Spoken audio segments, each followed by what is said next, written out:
મુડેઠા ગામમાં જાગીરદાર રાઠોડ સમાજ દ્વારા સમાજ સુધારણાને લઈને કુરિવાજો પર પ્રતિબંધનો નિર્ણય કરાયો. લગ્ન પ્રસંગ અને મરણ પ્રસંગે અફીણ બંધનો નિર્ણય કરાયો.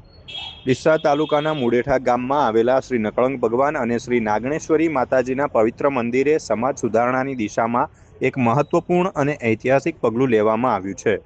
કાર્યક્રમની શરૂઆત દીપ પ્રાગટ્ય દ્વારા કરવામાં આવી હતી, જે પ્રસંગે પૂર્વ શિક્ષણ મંત્રી અને જિલ્લા ભાજપના પ્રમુખ કીર્તિસિંહ વાઘેલા, દરબાર સમાજના આગેવાન બહાદુરસિંહ વાઘેલા, નોરતાના સંત શ્રી દોલતરામ બાપુ, પેપળુ મઠના મહંત શ્રી 1008 હરદેવપુરીની ઉપસ્થિતિમાં કુરિવાજ નાબૂદ કરવા માટેનું બંધારણને લઈને 21 જેટલા મુદ્દાને લઈને કુરિવાજો પર સંપૂર્ણ પ્રતિબંધ મૂકવાનો સર્વસંમતિથી નિર્ણય લેવાયો છે.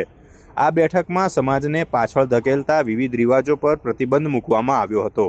ખાસ કરીને મુડેઠા અને નેસડા ગામના જાગીરદાર રાઠોડ સમાજ દ્વારા આયોજિત સમાજ સુધારણા કાર્યક્રમમાં ઐતિહાસિક મહાસંમેલન યોજાયું હતું અને બનાસકાંઠા, પાટણ, મહેસાણા જિલ્લાના દરબાર સમાજના કુરિવાજનું બંધારણ કરવામાં આવ્યું છે, જેમાં મુડેઠા અને નેસડા ગામના રાઠોડ સમાજના આગેવાનો, યુવાનો અને આજુબાજુ ગામના આગેવાનો, યુવાનો બહોળી સંખ્યામાં ઉપસ્થિત રહ્યા હતા.